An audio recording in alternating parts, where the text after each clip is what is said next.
So this is the Cirrus Flex Jacket by Rab.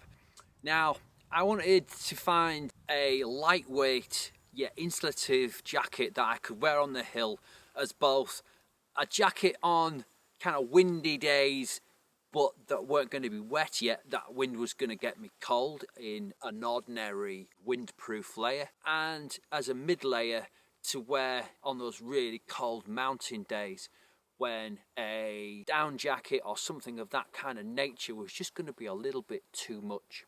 Also wanted something that I could wear around town and layer up either with a waterproof or just on its own to kind of take me into the autumn winter time. So I've had this now for a good couple of months and I've already put it through quite a lot of its paces. So we found ourselves in the Lake District in September and I went on a decent length walk, and this really proved itself to be an excellent walking companion. Just taking a breather, just come off S Pike, heading over to Bowfell over there, and I've got to say, I'm really enjoying using the jacket. I wanted to give it a test out today, but I wasn't sure how much I'd use it, to be honest, because I thought might get a bit hot, might get a bit, don't know, just wrong. And it's actually turned out to be, I would say, almost the perfect jacket for the conditions. You know, we've got quite a strong wind, temps are, I don't know, 4 or 5, so we're into minuses with a wind chill, and it's just keeping me right. And the fleece areas breathe really well. You can feel the wind coming through, which, you know, gives you a little bit of cold, don't get me wrong, but that's not a bad thing when you're working hard. And the breathability of that fleece material kind of allows you to shed your moisture as well nicely, which I think if it was all the puffer jacket, it just wouldn't do that. I wouldn't have worn it, I'm pretty sure I wouldn't anyway, just apart from sitting down and things like that. So it's turned into actually sort of a proper walking jacket in a way. These conditions, you know, it's cold and it's fresh and it's windy, and you know, you don't need a waterproof. The jacket just worked really well, keeping me warm but not too warm, breathing well, and just seemed to be the right garment for those conditions. I've also used it around camp as a everyday, keeping me warm in the tent and around the car jacket, which again, I found it really good because it's just very flexible. You can stick on a jacket over the top of it to add a little bit more insulative value, or most of the time I just wore it on its own, just as a comfortable, easy jacket to wear around camp. I've also used it a lot in the urban environment, just as a walking around town kind of jacket. So let's have a look at the jacket itself. It's a very simple design. It's in what Rab call their slim fit, so it's not bulky or anything along those lines. You've got the Cirrus insulation in the baffles. Now, what's Cirrus? It's a 3M lightweight synthetic insulation, so this is not a down jacket. Now, we often get asked in the shop what's best, synthetic or down. Warmth weight ratio, down still has a march on synthetic, but then there's lots of caveats to put in there. Primarily one of how good is the down. That could still be said about the synthetic as well. So it's not a simple case of saying down is better than synthetic, because it depends on the fill power of the down, how good the down is, and it also depends on the quality of the synthetic insulation. You can have a really naff synthetic insulation and, like this, a really good synthetic insulation whose warmth to weight ratio is excellent. Now, we've talked about this before, warmth to weight ratio, and it is key to finding out how warm a jacket of any given insulative value is, that warmth to weight ratio. So this is a lighter insulative jacket, and I think often people obsess when they get these kind of jackets. It has to be super warm, super insulative. Well, from a practical hill perspective, that does narrow down its usages, either to very cold weather or sort of around camp and things like that. This is a far more flexible jacket. It's also not got baffles going all the way around. You've got this technical fleece material in the arms and onto the sides of the bodies. Now, why is this? For a number of reasons. One, it cuts down the profile of the jacket and allows for better range of movement underneath the arms and around that kind of area. The other thing it does, it cuts down the insulation a little bit, and that's actually a desirable feature in many respects, because this makes this a much more flexible insulative layer for layering up. So you can put a waterproof jacket over the top of this and then not cook yourself while you're still working in cold environments.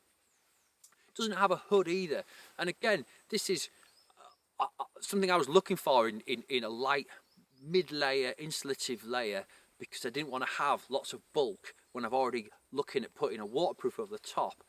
Now again, for sort of hardcore real winter use, yeah, a hood can be useful, but for the majority of the time in the UK and the conditions we face, this is as a wearable while still moving mid-layer, doesn't particularly require that hood.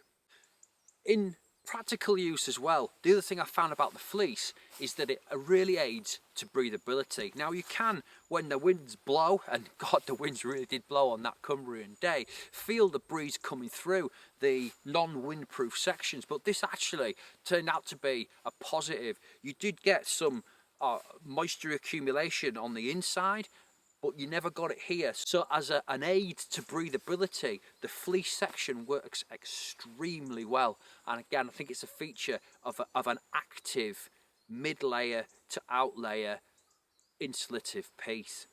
The other thing that the fleece fabric does is it lends a very stretchy element to what would otherwise be a less movable, stretchy jacket. Now, this outer material is quite lightweight, and because of the baffle construction, obviously does have some stretch in it, but the fleece gives a real good range of movement, and it is a really comfortable jacket to wear in use. This is the Rab Atmos outer face fabric. It has a ripstop construction, but it's a very small ripstop, so it's not particularly obvious. And it is a lighter weight fabric, and again, I think you've got to remember that in the use of the jacket. This isn't a jacket you're going to be jamming yourself into corners on hard climbs and expecting that fabric to take that kind of abuse for a long period of time without showing signs of wear. That's the thing to bear in mind with any lighter weight kit, is the durability is reduced to make that material thinner and therefore lighter. It's got the elasticated cuffs. These aren't adjustable, but for my own fit, I found them very good. The other thing I found on the day on the hill is that it's fairly easy to pull these up. So when, again, you're working hard and things are getting warm, you can easily adjust the arms, push them up, push them down, because it's a very elasticated, quite soft cuff. I did like that. It's a very simple jacket in its design. It is looked at as a mid-layer out-layer, so you haven't got a huge amount of pockets or anything like that. However, you do have some pockets. You've got the two hand warmer pockets, and they are classic hand warmer pockets, so the material that opens into the pocket is obviously behind the baffles when you put your hands in, so you get that insulation on your hands. They're fairly generous pockets as well. The left hand side pocket will actually work as a bag as well, so you can fold the jacket into that for storage, and for that I think it makes it a very flexible choice as a mid-layer, warm layer for hill use in the bag. And then you've got these two very generous internal pockets, and these are great. On the hill day in Cumbria, I used them as a mat pocket and I found it extremely usable. Now, it doesn't have a double zip as often you may see.